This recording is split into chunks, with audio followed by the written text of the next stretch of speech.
What's up, everybody? Colby Cheese here, and as you can see, I've got the Diablo 3 beta pulled up. Now, it's been a little bit of time since I've last done some videos about the beta, and there's actually been a significant amount of changes that have been put into place since those videos. So I wanted to go ahead and do a recap and show you guys just a couple of a couple of the things that Blizzard is doing to the game to improve it and make it more fun for you guys. And I think you'll really enjoy this a lot. So give me just a second, I'll jump in here.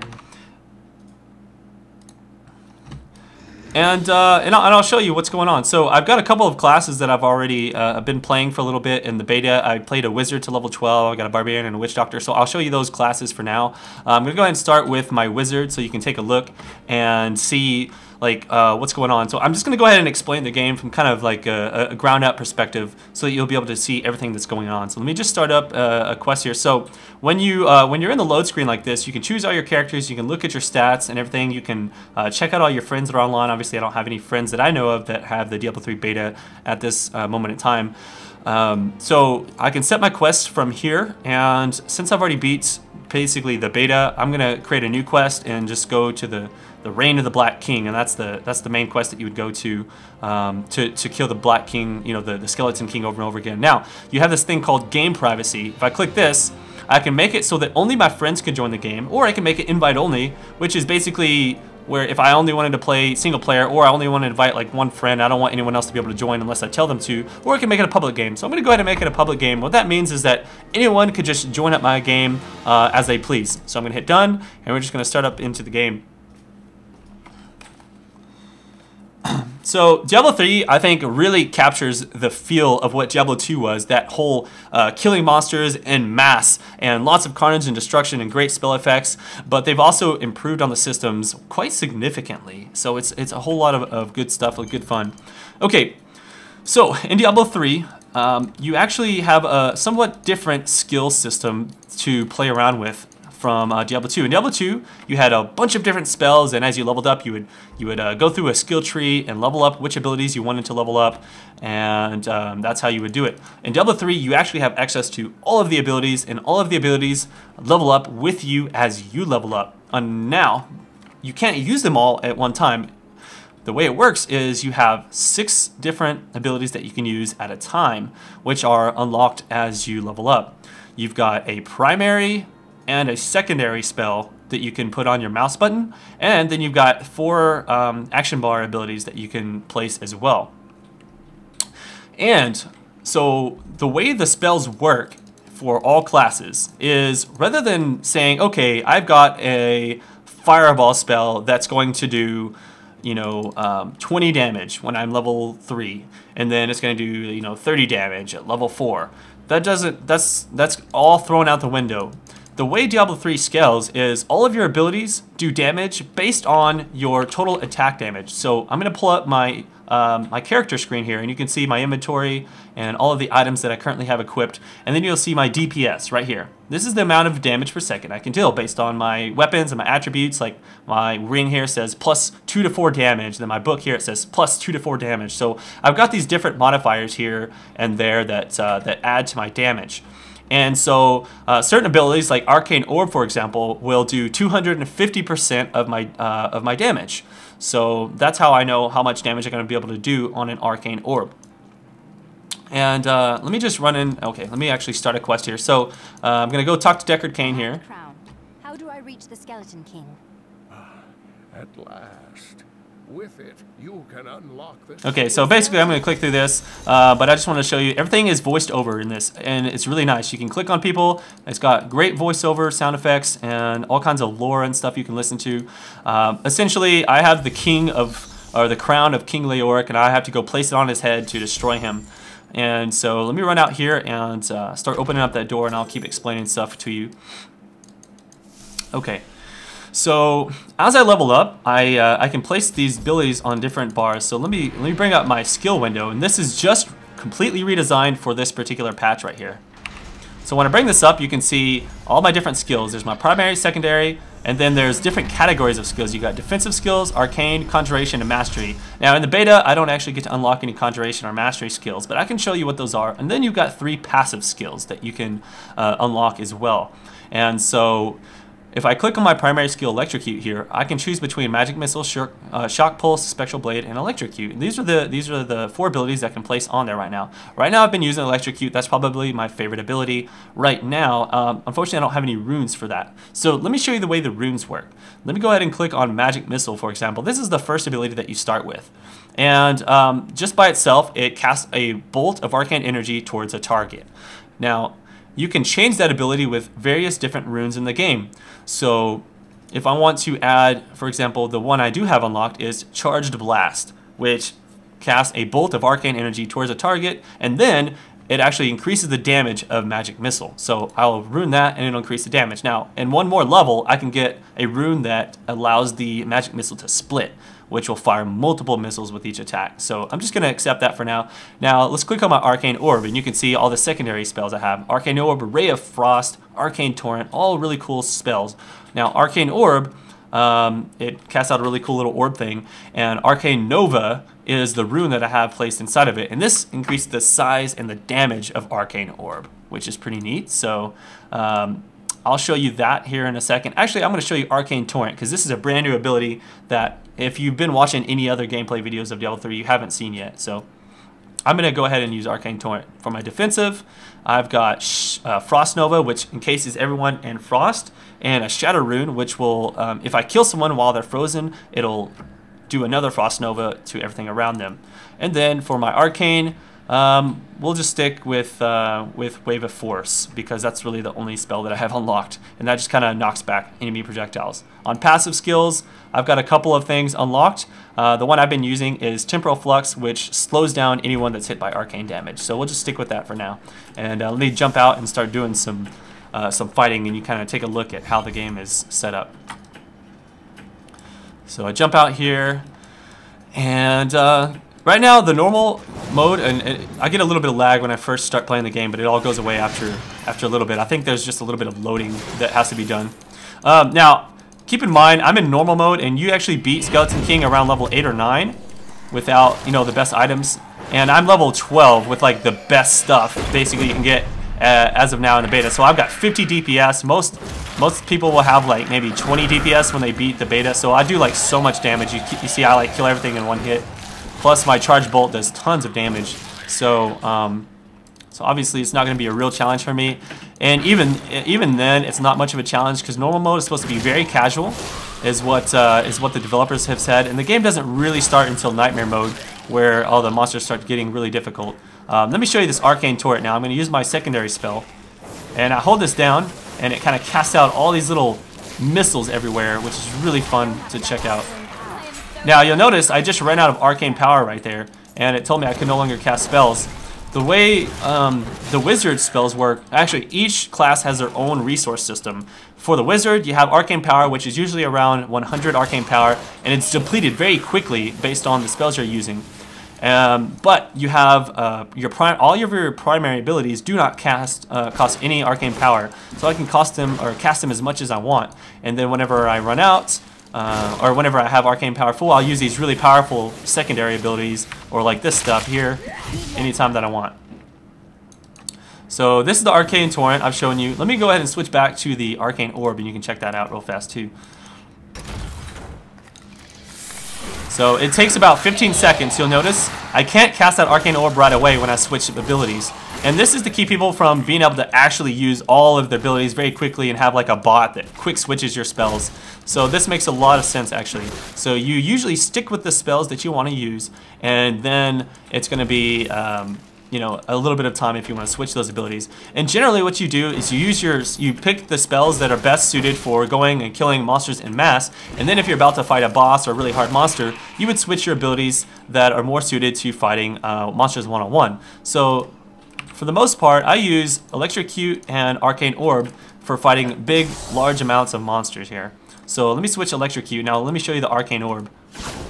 Boom! It just blasts everything in a giant AoE. And right now with this rune that is set up, it does so much extra damage and such a wider AoE Generally, the Arcane Orb doesn't have a very long range. And here's my Electrocute. You can see it's just basically like a Chain Lightning spell that bounces between all of the ability or all the monsters in the level. So this is pretty cool.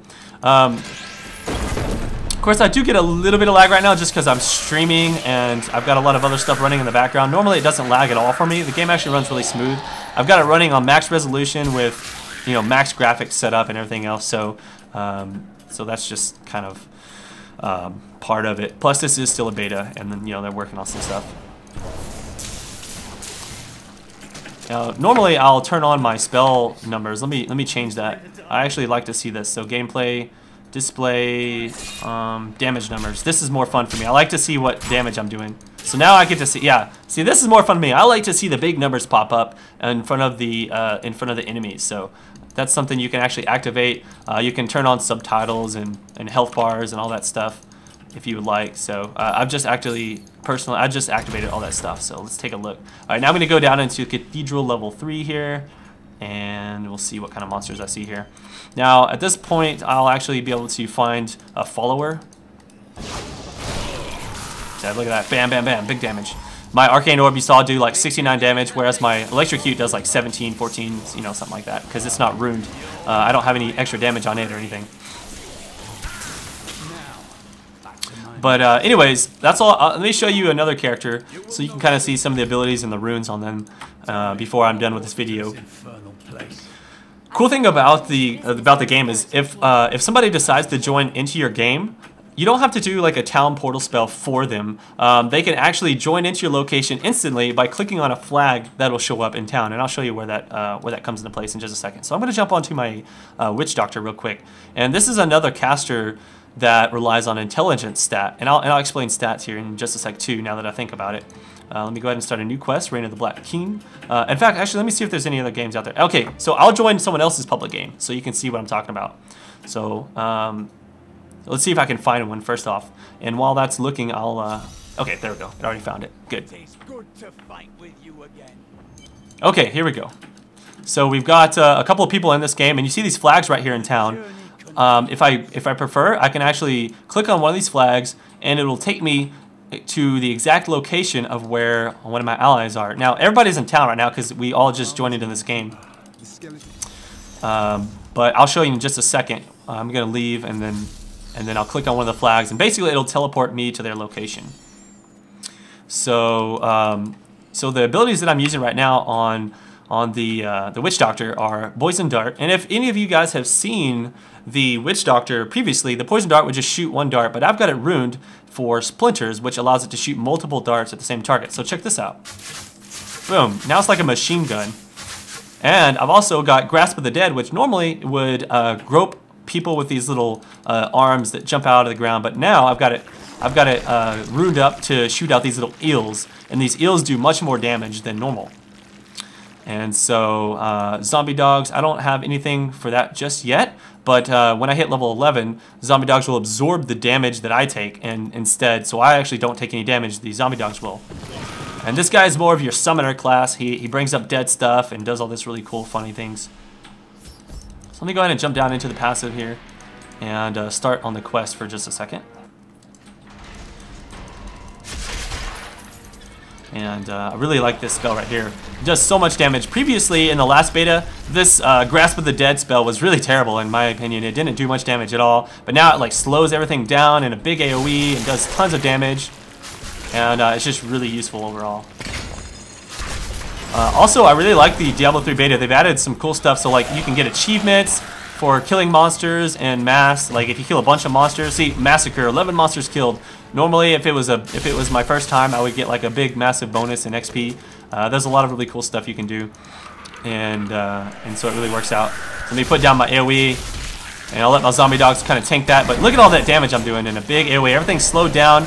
This class is all about like having your minions tank damage for you while you keep everything slowed and poisoned, and just massive amounts of small taking damage. Whereas the sorceress is that big bursty damage and, you know, having to like kite stuff around.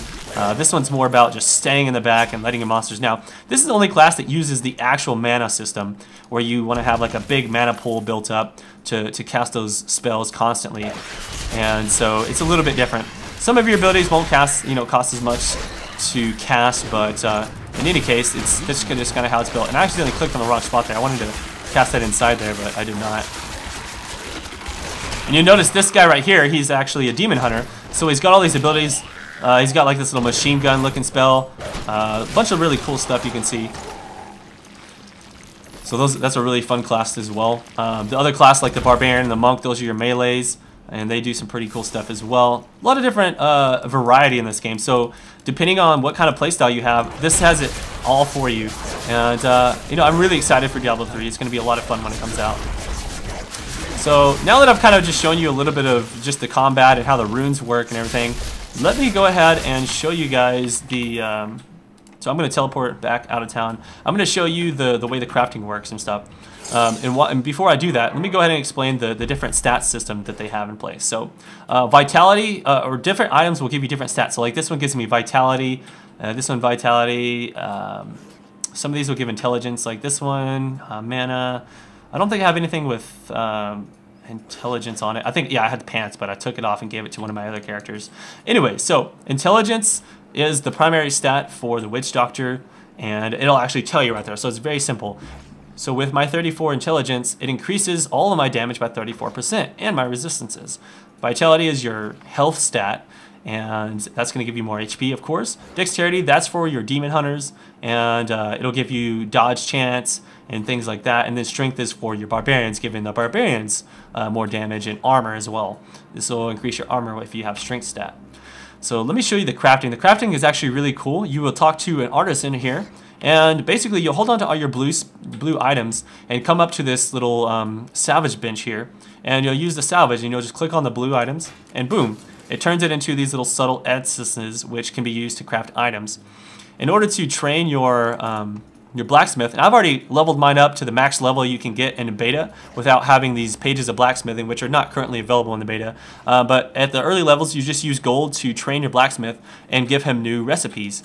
And you can go in here, and these are all the recipes I have unlocked, which is just quite a bit. In fact, you can only get to level 13 in the beta, but I can create items for like level 23, stuff like that, and create these gold items which have a lot of extra stats. But the idea is that you can create them, and it gives you random magic properties based on what you create. So if I want to create this shield here, I'll just hit craft. It costs 200 gold and 2 subtle essences, which is just enough. I have that much. So I'm going to create that shield. And bam, now I've got this shield here, which has 168 armor. It actually has a socket, so if I find some gems, I can socket those in there. Of course, in the beta, you can't actually get any gems, so I can't really test that out. But overall, if I were to equip that shield, it'd give me an extra 260 health, a lot of extra protection, obviously. So really cool stuff there. And it's really simple, actually. You can forge weapons. There's a little bit of filters here that you can do. And but yeah, that's pretty much the Diablo 3 beta. Those are mainly the changes that they've done to it so far. The big one being just the fact that you have this whole completely revamped UI for setting up your abilities and things like that. But I really enjoy it, and I'm looking forward to the game. I really like the new changes that they made, where you don't actually find runes as items, so you don't have to like mess up your entire inventory with runes everywhere. Now you just have that that setup where it's just where it's just part of your spells now. So pretty exciting stuff. Looking forward to the game. Hopefully you guys enjoyed this little bit of a preview of the Diablo 3 beta, and I'll see you guys around for the next video. Be sure to subscribe to the channel if you're looking forward to actually seeing some coverage of the game when it does come out. I'll definitely be playing lots of Diablo 3 when the game actually is released in June, and so I'll see you around for the next one. Peace out, guys.